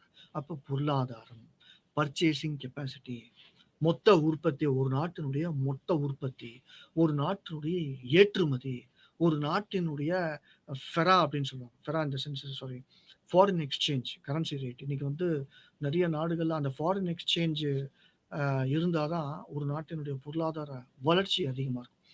அத மாதிரி சேவிங்ஸ், ஒவ்வொரு நாட்டில் இருக்கக்கூடிய அத்துணை வங்கிகள்லையும் இருக்கக்கூடிய தங்க இருப்பு, நல்லா உங்களுக்கு தெரியும் நினைக்கிறேன். தங்க இருப்பை வச்சுதான் ஒவ்வொரு பேங்க்லயும், ஒவ்வொரு ஊர்லயும், ஒவ்வொரு ஸ்டேட்லயும் ஒவ்வொரு கார்ப்பரேஷனும், ஒவ்வொரு முனிசிபாலிட்டியும் இருக்கக்கூடிய வங்கிகள். அந்த வங்கிகளில் இருக்கக்கூடிய கோல்டு ரிசர்வ் அதை அடிப்படையாக வைத்து தான் கரன்சி அச்சடிப்பாங்க. Printing of currency. சகட்டு மாரிக்கு நம்ப பணம் இல்ல, பணத்தெல்லாம் அச்சடிங்க அப்படின்லாம் வந்து அச்சடிக்க முடியாது. அப்ப இருப்பு, ரிசர்வ், கோல்டு ரிசர்வ், மக்களுடைய சேவிங்ஸு, மக்களுடைய தனிப்பட்ட பொருளாதார வளர்ச்சி, மக்களுடைய வாங்கும் திறனை அதிகரி, டிமாண்டு, சப்ளை அதுக்கு ஈக்குவலா கொண்டு போ. சரியா? அப்ப பட்ஜெட் சரியா செயல்படுத்தப்பட வேண்டும். இந்த மாரி வளர்ச்சித்துவம் அப்படிங்கிற விஷயம் ஆரம்பிச்சது. கம்பேரேட்டிவ் பாலிடிக்ஸ் பத்தி படிக்கிறப்ப, அதாவது அரசியல் ரீதியாக உறவுகளை மேம்படுத்தாமல், உறவுகளை படிக்காமல், பொருளாதாரத்தையும், வளர்ச்சியையும் அடிப்படையாக வைத்து ஒப்பீட்டு அரசியல் ஆராய்வு செய்யப்பட்டது அப்படின்னு சொல்லிட்டு. அப்புறம் உங்களுக்கே தெரியும் 1991ல 1990ல இந்தியாவுல வந்து உலகமயமாக்கல், சுதந்திரமயமாக்கல் அப்படின்னு சொல்லியிருப்பாங்க. தனியார் மயமாக்கல், குளோபலைசேஷன், லிபரலைசேஷன், பிரைவேட்டைசேஷன் நரசிம்மராவ் பீரியட்ல அரங்கேறியது. இந்த உலகமயமாக்கல் என்று பார்க்கின்ற பொழுது நாராயணகுரு ஒரு தத்துவ ஞானி கேரளாவில், அதான் ஏற்கனவே சொல்லியிருந்த வாசுதெய்வ குடும்பம் அப்படின்னு ஒரே உலகம், ஒரே மக்கள் என்று பார்க்கிறோம். நாடுகளுக்கு இடையேயான எல்லைகள் உடைக்க பெற வேண்டும். ஒட்டுமொத்த நாடுகள், இந்த உலகத்தில் இருக்கக்கூடிய அத்துணை நாடுகள்லயும் ஒரே மாதிரியான கரன்சி இருக்கணும். இப்ப நம்ம இந்தியாவுல பணம் என் அப்படின்னு சொல்லிட்டு ஒண்ணு இருக்கு. யுஎஸ் டாலர் இருக்கு, சிங்கப்பூர் டாலர் இருக்கு, பாத் இருக்கு. இந்த மாதிரி ஒவ்வொரு நாட்டிலையும் வேறுபட்ட பணம் கரன்சி இருக்கு. எல்லா நாடுகள்லையுமே ஒரே மாதிரியான கரன்சி ரூபா மட்டுமே எல்லா நாடுகளையும் இருந்தது அப்படின்னாக்கா, ஏற்றுமதிக்கும் சரி, இறக்குமதிக்கும் சரி, இருக்கின்ற வளங்களை வந்து உபயோகப்படுத்துறதும் சரி, வளர்ச்சி சரி, ஹோலிஸ்டிக் டெவலப்மெண்ட் அப்படின்னு சொல்லி எல்லா நாடுகளுமே ஒரு பொருளாதார தடை இல்லாமல், ஏற்ற தாழ்வுகள் இல்லாம, அமெரிக்கா தான் வல்லரசு, இந்தியா வல்லரசு இல்ல, ஸ்ரீலங்கால இவ்வளவு பிரச்சனை நடக்குது, உக்ரைன் இவ்வளவு பிரச்சனை நடக்குது, கிரீஸ் வந்து ரொம்ப பின்தங்கி இருக்கு பொருளாதார வளர்ச்சியில, ஆப்பிரிக்க நாடுகள் பின்தங்கி இருக்கு. ஏன் பின்தங்கி இருக்கு அப்படிங்கிறது. உலகத்துல எல்லா எல்லா வளங்களுமே அபரீதமா கிட்டத்தட்ட ஒரு மனித இனம் 300, 400 தலைமுறையினர் உட்கார்ந்து சாப்பிடுற அளவுக்கு வளங்கள் இருக்கு. ஆனா அந்த வளங்கள் வந்து என்ன பண்ணிட்டு இருக்காங்க, அரசாட்சிகள் என்ன பண்ணிட்டு இருக்கு இந்த அரசாங்கங்கள் என்று பார்க்கின்ற பொழுது, அந்தந்த நாட்டினுடைய பாதுகாப்பிற்கும், அந்தந்த நாட்டினுடைய அமைதிக்கும், அந்தந்த நாட்டினுடைய ராணுவ வளர்ச்சிக்கும் மட்டுமே அது பயன்படுத்தப்பட்டிருக்கிறது. அப்படி போற அந்த ராணுவ வளர்ச்சிக்கும், ஆயுதங்களுக்கு உபயோகப்படுத்தக்கூடிய பணத்தையும், அந்த வளர்ச்சி அப்படியே மக்களுக்கு கொஞ்சம் சேனலைஸ் பண்ணி பார்க்கிறப்ப, அதுதான் பொருளாதார வளர்ச்சி. Holistic development. இருக்கக்கூடிய 750 கோடி உலக மக்கள் தொகை, 7.5 பில்லியன். அனைத்து மக்களுக்கும் அனைத்தும் எல்லாமே கிடைக்கக்கூடிய ஒரு அருமையான விஷயம். அதுதான் ஒப்பீட்டு அரசியலுடைய ஒப்பீட்டு அரசாங்கம் படிக்கணும் அப்படின்னாக்கா, அதுக்கு உண்மையான ஒரு எசன்ஸ் என்னன்னா இதுதான். சிறப்பு பண்புகள், சிறப்பு இயல்புகள். ஒரு நாட்டு சிறப்பாக இருக்கு, நல்ல மேலோங்கி இருக்கு, எல்லா மக்களுக்கும் எல்லாம் கிடைக்குது, நிறைய அந்த பணக்கார வர்க்கத்துக்கும் ஏழை வர்க்கத்துக்கும் வந்து ஏற்றத்தாழ்வு வந்து குறைவா இருக்கு, நம்ம இப்போ டேலண்டா இருக்கோம், ஒரு கெப்பாசிட்டி இருக்கிறோம், ஒரு மெரிட்டோரியஸா இருக்கிறோம், நமக்கு எல்லாம் அரசாங்க வாய்ப்புகள் எல்லாமே கிடைக்குது, ஒரு தொழில் இப்போ ஸ்டார்ட் பண்ண விரும்புறோம் அப்படின்னு சொன்னாக்கா உடனே உனக்கு வந்து எந்த தடைகளும் இல்லாம, தங்கு தடையும் இல்லாம உடனே உனக்கு ஒரு வாய்ப்பு கிடைக்குது. அப்ப அதுதான் சிறந்த நாடு. அப்ப அந்த சிறந்த நாட்டில் இருக்கக்கூடிய என்னென்ன அம்சங்கள் என்ன, அந்த அம்சங்களை எடுத்து எல்லா நாட்டிலையுமே, வளர்ச்சிக்கு கீழாக இருக்கக்கூடிய எல்லா நாடுகளிலுமே அதை வந்து நடைமுறைப்படுத்து. அதுதான் ஒப்பீட்டு அரசியலுக்கு உண்டான ஆய்வு. ஸோ இப்ப பின்வரக்கூடிய இதெல்லாம் வந்து ஆய்வு முறைமைகள். அப்ப என்ன பண்றாங்க, ஒவ்வொரு நாடும் சிறந்து விளங்க வேண்டும். சில நாடுகள் மட்டும் தான் சிறந்து விளங்கிட்டு இருக்கு. பிரான்ஸ் நல்லா சிறந்து விளங்கிட்டு இருக்கு, அமெரிக்கா நல்லா இருக்கு, பிரிட்டன் நல்லா இருக்கு, ஜெர்மன் நல்லா இருக்கு, கனடா இருக்கு, ஜப்பான் நல்லா இருக்கு, சவுத் கொரியா நல்லா இருக்கு, நார்த் கொரியா நல்லா இல்லை. ஏன் இந்த வேறுபாடுகள்? அப்ப அந்தந்த நாடுகள்லாம் ஆராய்ச்சி நடக்குது. அதுல உள்ள முறைமைகள் தான் உங்களுக்கு வந்து இப்போ நடத்தையியல், பின்னடத்தியல் கோட்பாடுகள் அப்படின்னு சொல்லி. பிஹேவியரிசம் என்று பார்க்கின்ற பொழுது ஒரு நாட்டினுடைய மக்களுடைய நடத்தை. ஏன்னா ஒவ்வொரு நாட்டிலையுமே உங்களுக்கு மக்களுடைய கேரக்டர் டிஃபர் ஆகும். அமெரிக்கன்ஸ் அப்படின்னு சொல்லிட்டு பார்க்குறப்ப நிறைய அந்த ஜெஸ்டர்ஸ்லாம் யூஸ் பண்ணுவாங்க. அந்த மக்கள் the people gets the government what it deserves அப்படின்னு சொல்லி மக்களுக்கு தேவையான அரசாங்கம் தான் அவர்களுக்கு கிடைக்கிறது. மக்கள் விரும்புகின்ற அரசாங்கம் தான் அவர்களுக்கு கிடைக்கிறது என்று ஒரு கூற்று உண்டு. people gets the government what it deserves. அப்ப நம்ம நாட்டையும் பார்க்கறோம், அமெரிக்க நாட்டையும் பார்க்கறோம், ரஷ்யாவையும் பார்க்கறோம், சைனாவையும் பார்க்கறோம், சிரியாவையும் பார்க்கறோம், ஆப்கானிஸ்தான் பார்க்கறோம், ஈராக் பார்க்கறோம், ஈரான் பார்க்கறோம், ஸ்ரீலங்காவும் பார்த்துட்டு தான் இருக்கிறோம். என்னாச்சு பாத்தீங்களா? மாணவ சமூகம் பரீட்சை எழுதுறதுக்கு பேப்பர் இல்ல. ஒரு நாட்டை ஆளக்கூடியவர் அந்த இடத்த விட்டு கிளம்புறாரு. அப்படின்னா பாத்துங்க வந்து ஏன் இந்த பொருளாதார வீழ்ச்சி? அப்ப அந்த நாடுகளை பற்றி அம்சங்கள் என்னென்ன, ஏன் இது நடந்தது, அதுதான் படிக்கிறது தான் வந்து இந்த கோட்பாடுகள், இந்த ஆராய்ச்சி கோட்பாடு. அப்ப நடத்தையியல், மக்கள் சரியில்லையா, அரசாங்கம் சரியில்லையா, இதுதான் வந்து பாத்தீங்கன்னா இந்த நடத்தையியல் என்று பார்க்கின்ற பொழுது peoples attitude, peoples behaviour, voting behaviour. ஏன் வந்து ஒரு குறிப்பிட்ட கட்சிக்கு அதிக பேர் ஓட்டு போடுறாங்க, ஏன் ஒரு குறிப்பிட்ட கட்சிக்கு ஓட்டு போடல, அந்த ஆனா ஒரு குறிப்பிட்ட கட்சியில எல்லாமே நல்லவங்களா இருக்கிறாங்க, யாருமே ஊழல்ல வந்து இன்வால்வ் ஆகல, ஆனாலும் அந்த அந்த கட்சிக்கு மக்கள் ஓட்டளிக்கவில்லை அப்படிங்கிறத அறிவியல் பூர்வமாக உங்களுக்கு வந்து ஆராய்ச்சி பண்றாங்க. ஆராய்ச்சி பண்ணி ஒவ்வொரு மக்கள்கிட்டையும் பார்த்தீங்க அப்படின்னாக்கா, ஒவ்வொரு மனுஷங்க கிட்டையும் ஏன் நீங்க இதுக்கு வந்து ஓட்டு போட்டீங்க, இந்த கட்சிக்கு ஓட்டு போட்டீங்க, நீங்க ஏன் அந்த கட்சிக்கு ஓட்டு போடல அப்படின்ற காரணங்களை வந்து இன்டர்வியூ ஷெட்யூல் மாதிரி இருக்கும். அதுல வந்து கேள்விகளை, வினாக்களை வந்து தயார் செய்து விடைகளை ரெஸ்பாண்டன்ஸ் கிட்ட இருந்து அவங்க கிட்ட இருந்து கிடைக்கப்பெற செய்து அதன் மூலமாக ஒரு அனாலிசிஸ், பகுப்பாய்வு செஞ்சு ஆமா ஒரு குறிப்பிட்ட கட்சிக்கு ஏன் ஓட்டு போடலாம், இதுதான் காரணம், ஊழல்ல எல்லாமே இன்வால்வ் ஆகுறாங்க, இன்னொரு கட்சிக்கு ஏன் ஓட்டு போடல அப்படின்னு பாக்குறப்ப அவங்க வந்து சரியா செயல்படல, முன்னைய அரசாங்கத்துல சரியா அப்படிங்கிற மாதிரி கொண்டு வரத நடத்தையியல் கோட்பாடு. இந்த சயின்டிபிக்கா ஸ்டாட்டிஸ்டிக்ஸ் எல்லாம் யூஸ் பண்ணி புள்ளியெல்லாம் வந்து எல்லாத்தையும் உபயோகப்படுத்தி SPSS பேக்கேஜ் அப்படின்னு நீங்க கேள்விப்பட்டிருக்கீங்க இல்லையா? அப்ப அவர்கள் சொல்லக்கூடிய பதில்கள் ஒவ்வொருத்தரும் ஒரு 300 பேர் இன்டர்வியூ பண்றோம், தமிழ்நாட்டு 300 பேர் இன்டர்வியூ பண்றோம் அப்படின்னாக்கா அந்த 300 பேரும் தரக்கூடிய பதில்களை அதை அப்படியே வந்து டேபுலேஷன் பண்ணி என்ன அது SPSS பேக்கேஜ்னு ஒண்ணு இருக்கு, statistical package for social sciences, சமூக அறிவியல் அந்த பேக்கேஜ், புள்ளியியல் பேக்கேஜ். அதுல கொடுத்தோம்னா அதுல ஆன்சர் வந்துடும், அதுல இருந்து ரிசல்ட் வந்துடும், கணினில இருந்து உங்களுக்கு ரிசல்ட். அதுதான் வந்து நடத்தை கோட்பாடு. அப்ப பின் நடத்தையல் கோட்பாடுனா என்ன? போஸ்ட் பிஹேவியரலிசம் அப்படின்னு சொல்லுவாங்க. அப்ப என்ன பண்றாங்க, மனிதனுடைய மனதிலிருந்து கிடைக்க பெறக்கூடிய அந்த பதில்கள் சரியானவையா அல்லது வந்து அதுக்கு வந்து உண்மையானவையா, நம்பகத்தன்மை உடையதா அப்படிங்கிறது கேள்விக்குறியே. அதை வந்து நீங்க மனிதனுடைய மனதிலிருந்து எழக்கூடிய பதில்களை அடிப்படையாக வைத்து நீங்க அதை அறிவியல் பூர்வமாக நீங்க பகுப்பாய்வு செய்ய இயலாது.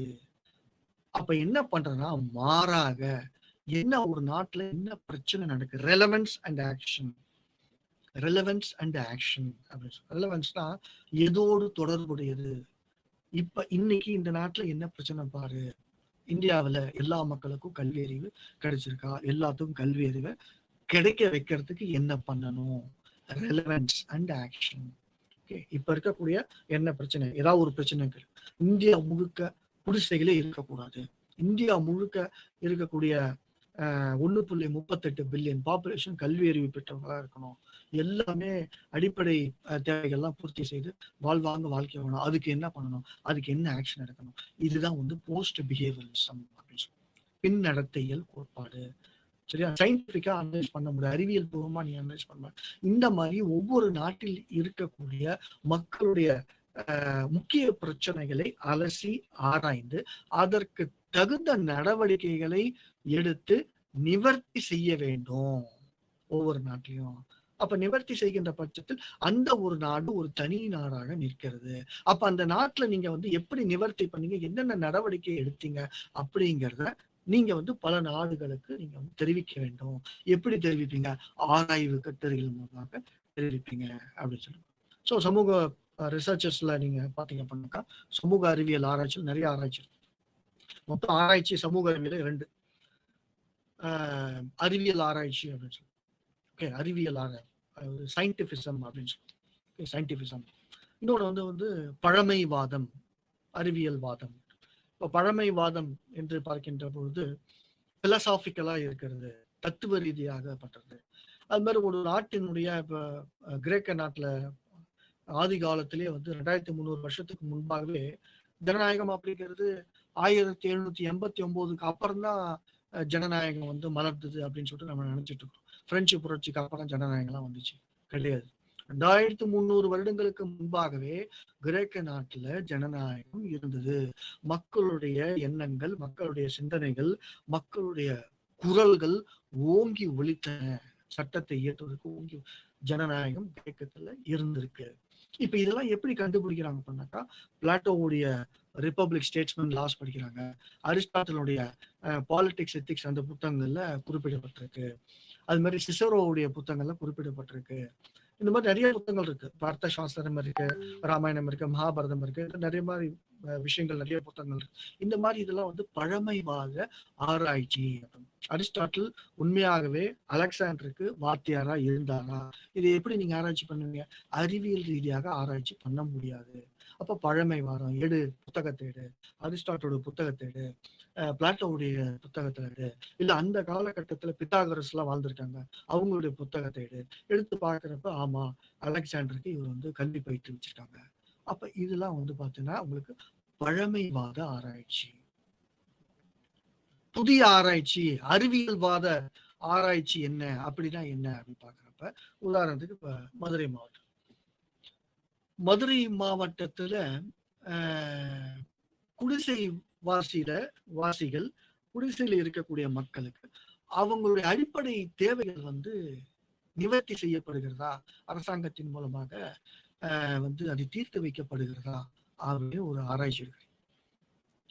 இதை நீங்க எப்படி பார்ப்பீங்க?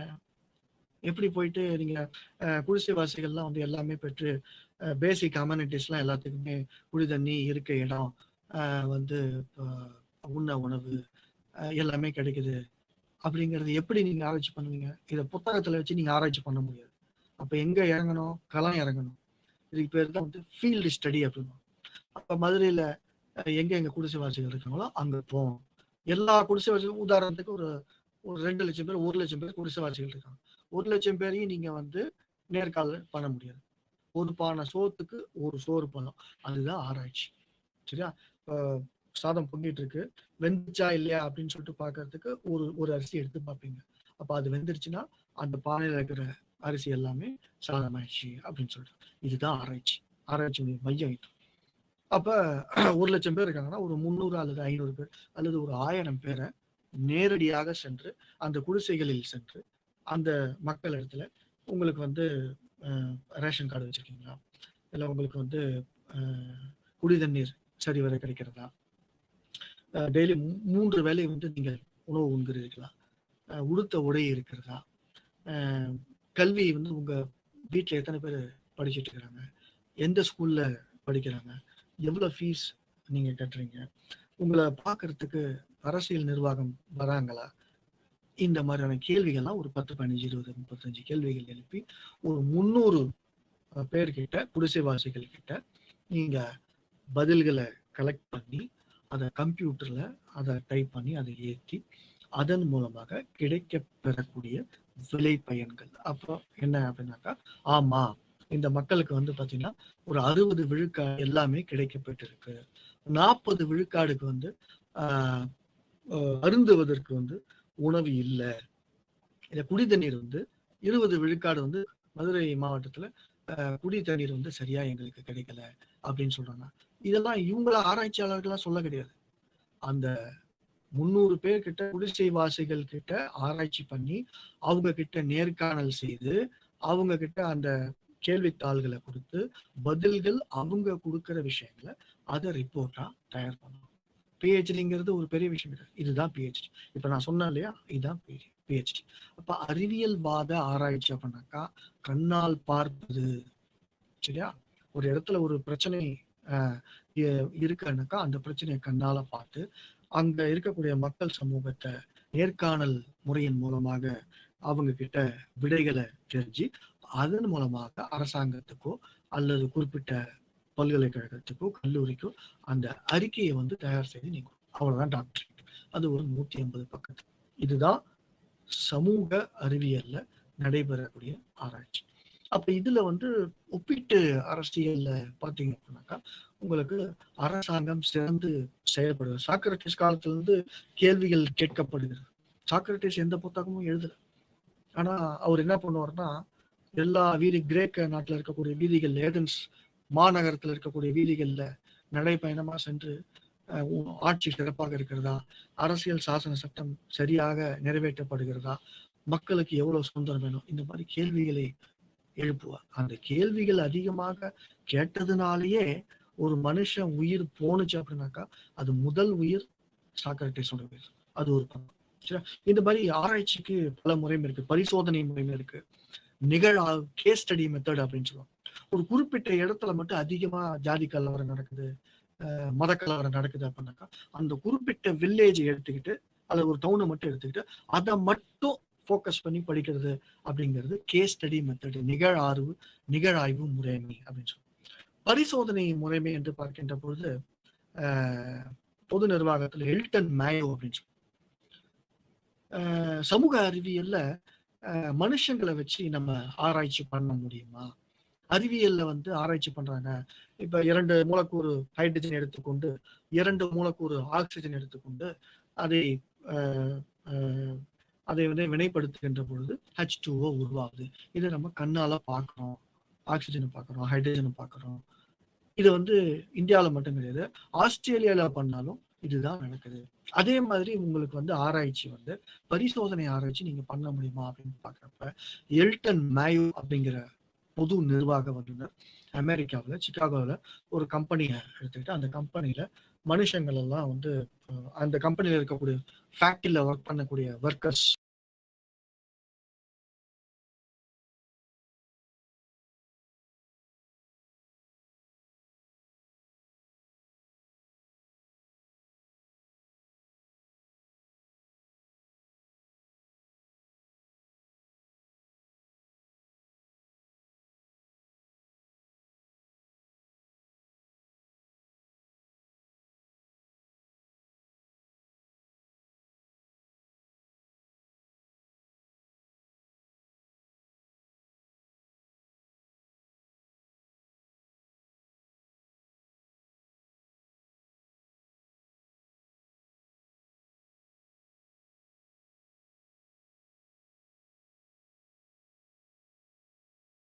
ஆராய்ச்சி பண்ணுகின்ற போது அது வந்து விழுக்காடு அதிகரித்து உள்ளது. அதுதான் பரிசோதனை முறைமை. இந்த மாதிரி ஒவ்வொரு நாட்டிலையும் வந்து பாத்தீங்கன்னா இப்ப சுவிட்சர்லாந்துல பாத்தீங்கன்னா ரீகால் அப்படின்னு சொல்லுவாங்க, இனிஷியேட்டிவ்னு சொல்லுவாங்க. இனிஷியேட்டிவ்னா மக்களே வந்து ஆட்சியை வந்து பாத்தீங்கன்னா அது மாதிரி புள்ளியியல் முறைமை அப்படின்னு சொல்லிட்டு புள்ளியியல் முறைமையில வந்து பாத்தீங்க அப்படின்னாக்கா ஸ்டாட்டிஸ்டிக்கல் விவரங்களை வந்து அதிகமா பயன்படுத்தி இப்ப சென்சஸ் எல்லாம் எடுக்கிறாங்க இல்லையா, 2011 10 வருஷத்துக்கு ஒரு வாட்டி சென்சஸ் எடுப்பாங்க.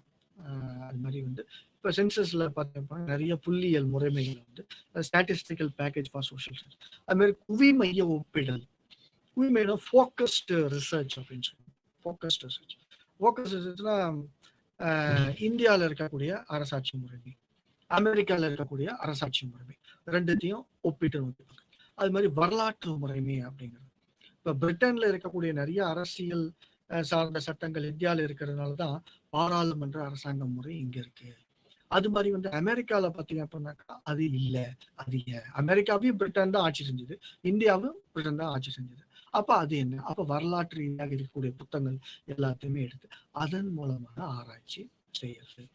ஸோ இதுதான் உங்களுக்கு வேறுபட்ட அல்லது மாறுபட்ட ஆராய்ச்சி முறைமைகள் ஒப்பீட்டு அரசாங்கத்துல நம்ம நடத்துறது. ஸோ இதுல இருந்து என்னென்ன பார்த்துருக்கோம்னாக்கா இலக்குகள் பார்த்துருக்கோம், ஒப்பீட்டு அரசாங்கத்தினுடைய பரப்பு எல்லைன்னு பார்த்துருக்கோம், ஒரு நாட்டினுடைய அரசியல் சாசன சட்டத்தை படிக்கணும்னு சொல்லி பார்த்துருக்கோம். 2ஆம் உலகப் போருக்கு பிறகு உங்களுக்கு இந்த ஒப்பீட்டு அரசியல் வந்து ஒரு மாபெரும் வளர்ச்சியை சந்தித்தது என்று பார்த்துருக்கிறோம். இந்த போர் அப்படிங்கிற விஷயங்கள்லாம் அழிஞ்சு முடிஞ்ச பிறகு உலக நாடுகள் அதனுடைய அரசாங்கங்கள் எல்லாமே வளர்ச்சியினுடைய கட்டத்துல போயிருக்கு அப்படின்னு சொல்லிட்டு பார்க்கணும். அதன் பிறகு different types of research methods வந்து பார்த்துக்கலாம். மீதி நம்ம நெக்ஸ்ட்